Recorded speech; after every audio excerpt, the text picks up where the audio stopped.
Alrighty then, welcome in.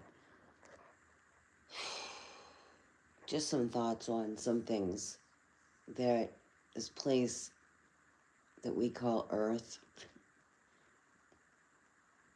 it's really brilliantly designed. We're born here through our mom, through our mothers. This place you had to be born through a woman to receive a soul. You can lose your soul here. You don't remember who you are at all, which that is the trip for me personally. I think that is amazing, amazingly designed, that we don't remember where we just came from. Literally, like, boop, we're here again. Where we just come from. But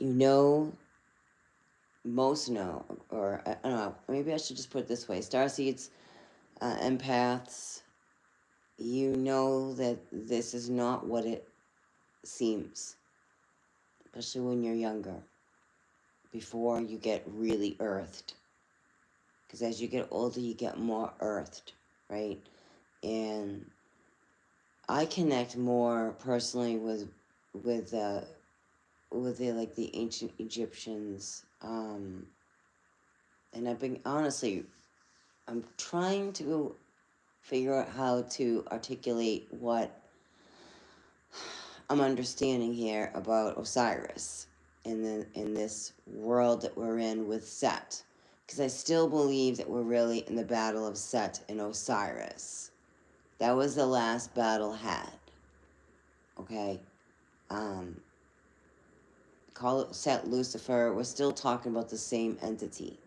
Okay, one with many faces, with many names, still the same being we're talking about. I keep getting from the Messiah again about the matter, and it keeps getting shown to me through many different ways. That's how not that I needed validation that it's the Messiah, because it's the Messiah. About how much matter we take on here in this world, okay? Because it can get heavy. It hurts. It hurts when you love somebody, right? It hurts when you feel that you're powerless. And I don't mean like ego, like you're trying to control things. Because you're powerless, because you know evil is real, right? You know evil is real. And you're watching those you love, because they're empaths, they're very gifted, not understand how darkness attaches to you. It clings on like a fucking Klingon, man. It just does. Sorry for swearing. But it just does. It just clings right onto you and sits in your world and festers. And absorbs you, and absorbs your light, absorbs your resources. It absorbs like a black hole. And yet, they know who you are, and you still don't know who you are. You understand what I'm saying? Because before you're born here, darkness is aware you're coming. For we are in Set's world. Morning Star's world, Lucifer's world.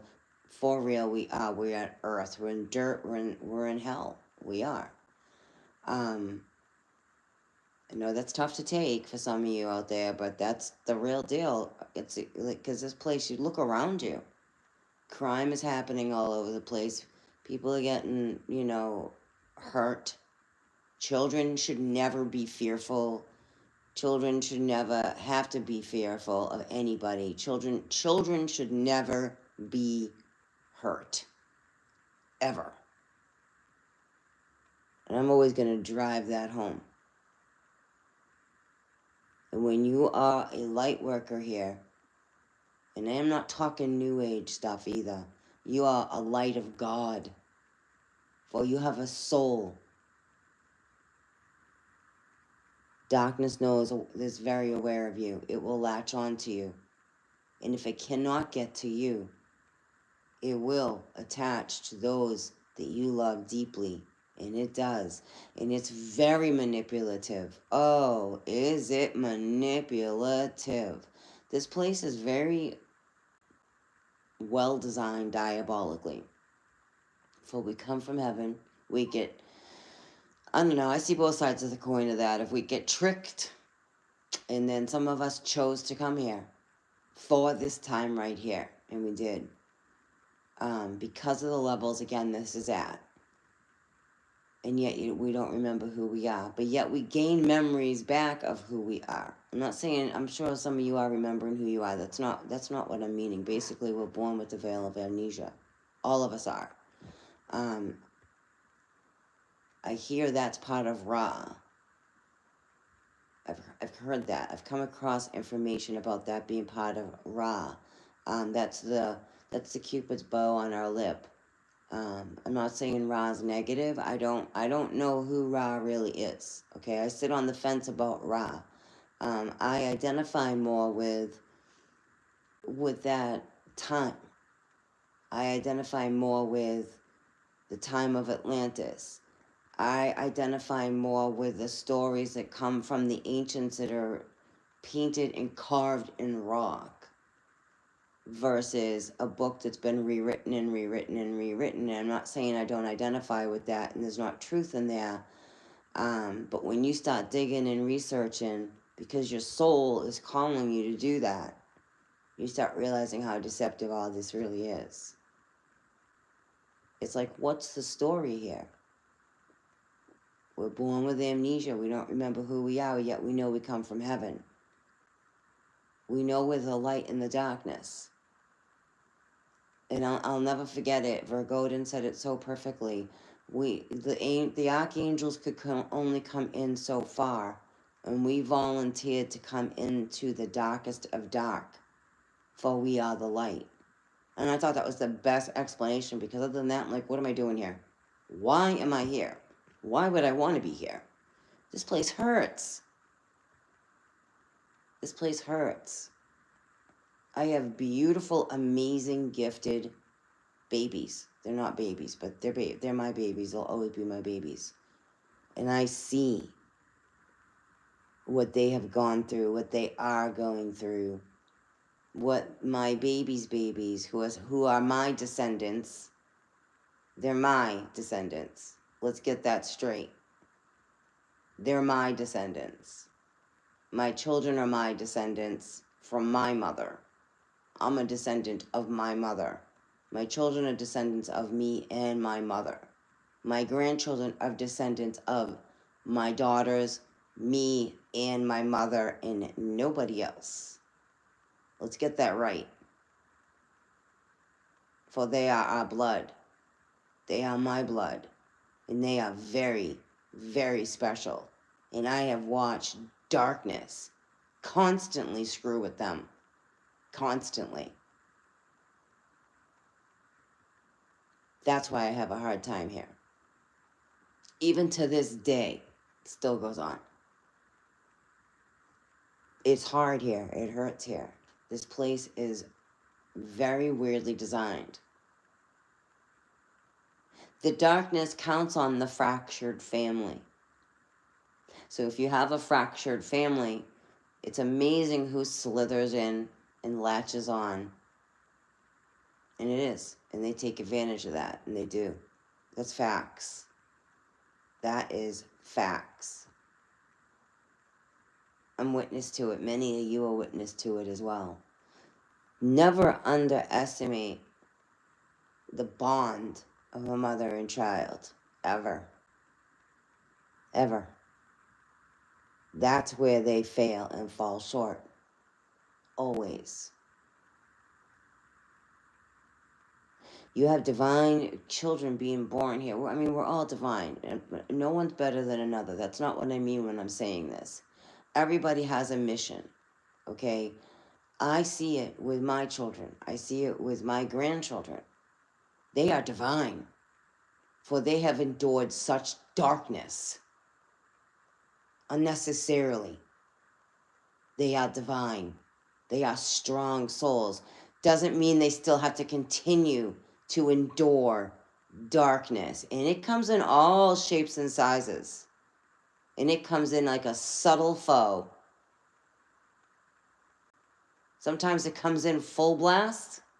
And that's where you got to check yourself. That's where we got to check ourselves. We got to check our moral compass. We got to check how we feel about ourself.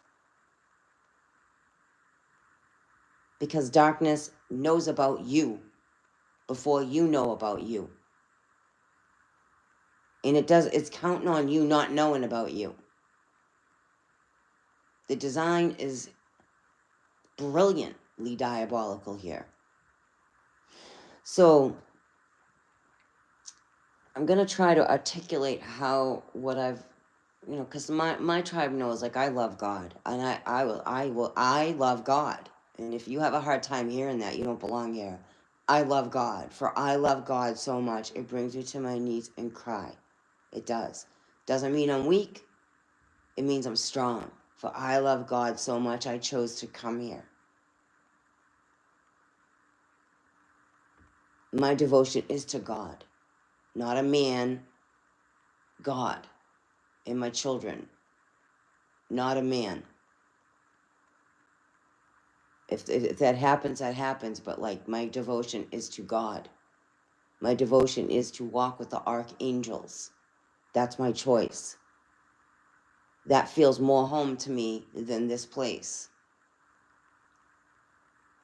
And doing the research, this past stuff feels more home to me. Like, if you understood, and for those who really see, you understand where you are. And it's not what it looks like.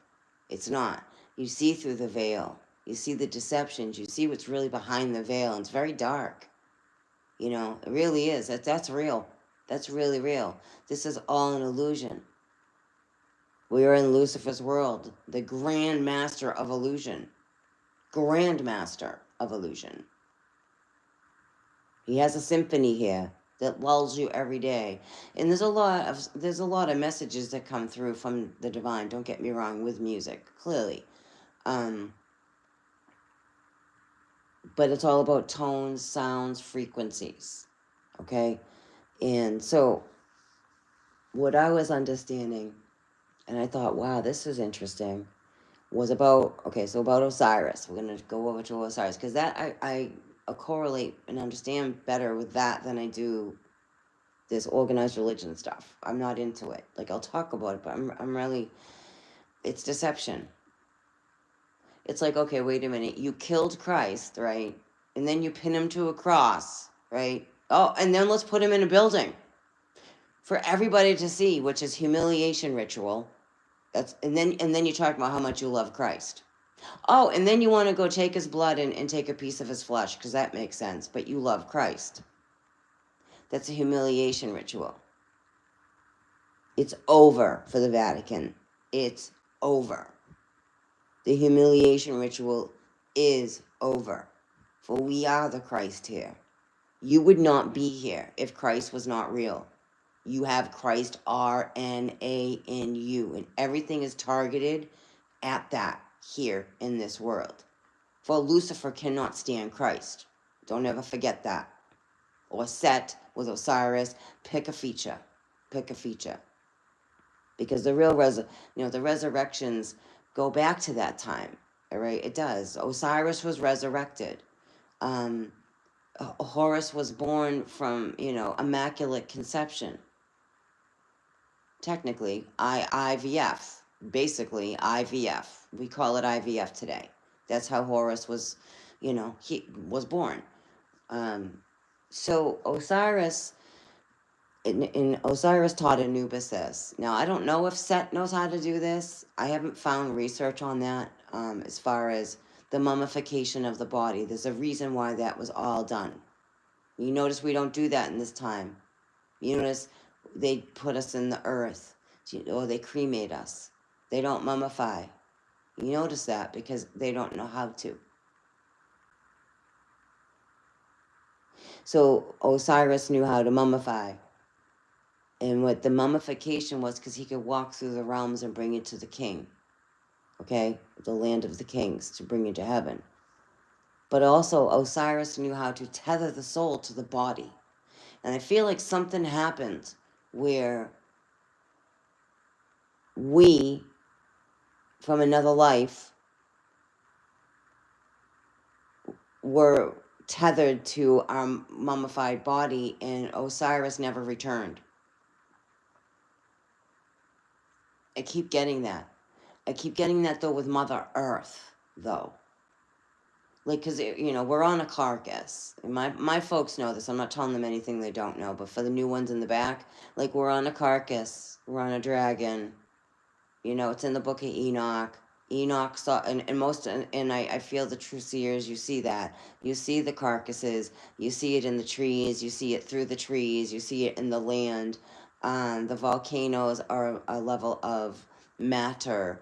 Our red blood cells, if you will. Our blood has plasma in it, right? That's what Earth has. I feel like something to do with that with Osiris, because Osiris, I feel, is mother's keeper, for he was all about permaculture. Hi, puppies. You is a little ham. He's like, I hear you talking about spiritual world. Here I come. I feel I was getting a lot of information about that, and again with Thoth betraying, because Thoth betrayed. That's how all this is happening. All that like Masonic, and it's not like organized religion. Organized religion isn't even a religion. It is magic. It's magic. It's really magic. And Thoth had the keys to that. And that's how this all became, because Thoth betrayed us. He betrayed the Emerald Order, and he gave the keys to the fallen ones of what we're in and how that all is. And I feel somehow whatever was going on with Osiris, with Mother Earth, because Osiris is all about permaculture. It was a very, there was nobody starved. There was nobody in need. That's why I don't understand why people, who are into Catholicism and all that, they demonize Osiris. And please correct me if I'm wrong, because I'm open enough and I'm humble enough to, I can take it. You know what I'm saying? I want to know. I want to know the truth.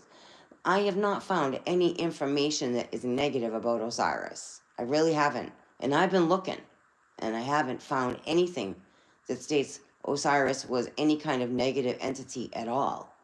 Okay? Set was jealous, right? The 7 deadly sins. Got to be careful of that. Something to do with the tethering of the soul with Gaia, Kai, Pachamama, with Osiris, and because Osiris was murdered by Set, something failed here. Big time. And I feel like whatever was going on, like, instead, we didn't become untethered. Because, I mean, if you look at the tombs, and I've shared this before, like when I was very, very, very young, my mom was very much always into wanting to understand what we're talking about now and what's happening all now, but back then. And I've shared like how I used to feel the pictures and I could see and tell her like, no, they're coming back. They know how to come back. He knew how to bring that back. Hence Isis. Isis resurrected Osiris. So something happened where something fell short. And we've been in this loop, this time loop. And I've discussed that many times on this channel.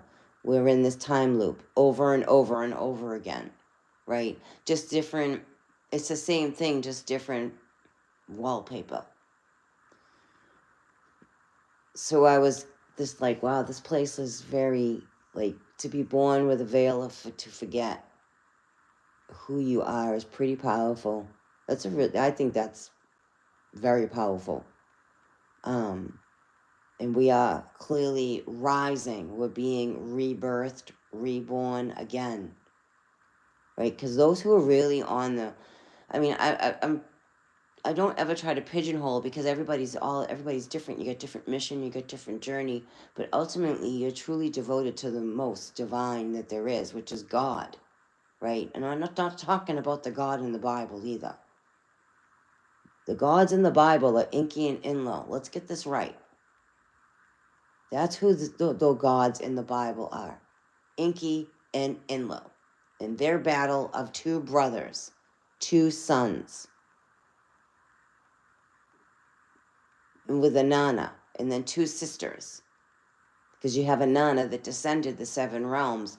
She had to go through a humiliation ritual.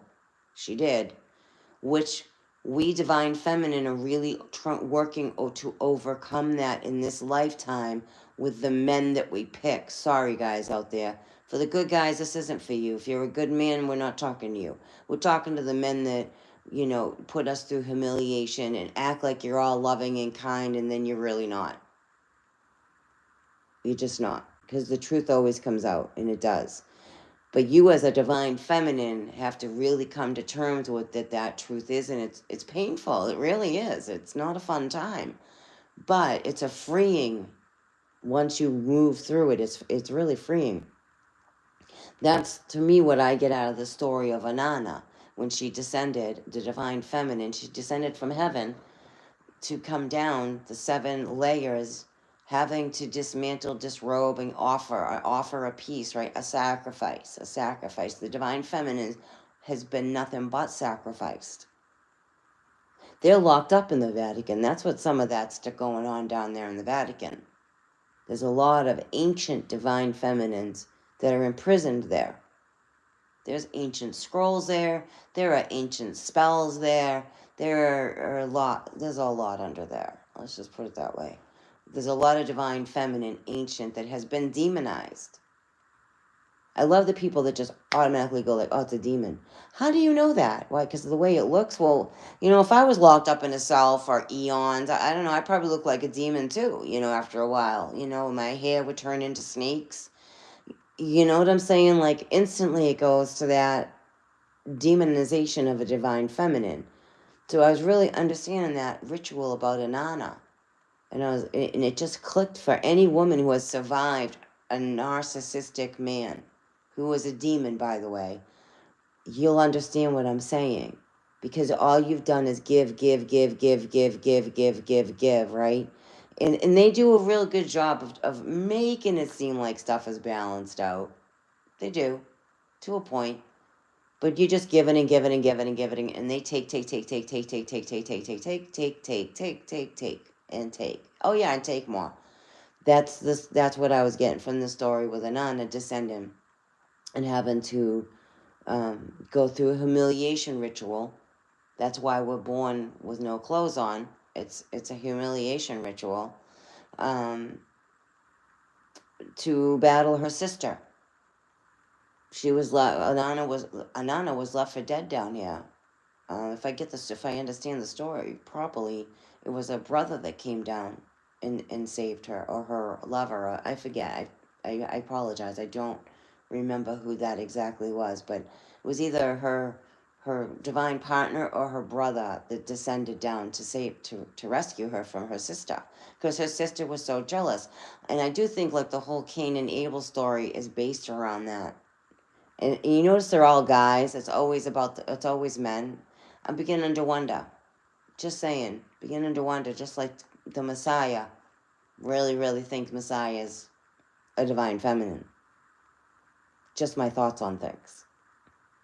That's going to be the awe-ing moment, I believe. But I could be wrong. You'll know the Messiah. You know when you're in the presence of the true Christ. Your soul knows. Lucifer cannot deceive the soul. He can deceive the eyes, he can deceive the senses, but he cannot deceive the soul. That's what frustrates Lucifer or Set, or maybe they're all maybe they're different entities. But for Lucifer, he cannot deceive the soul, for the soul knows.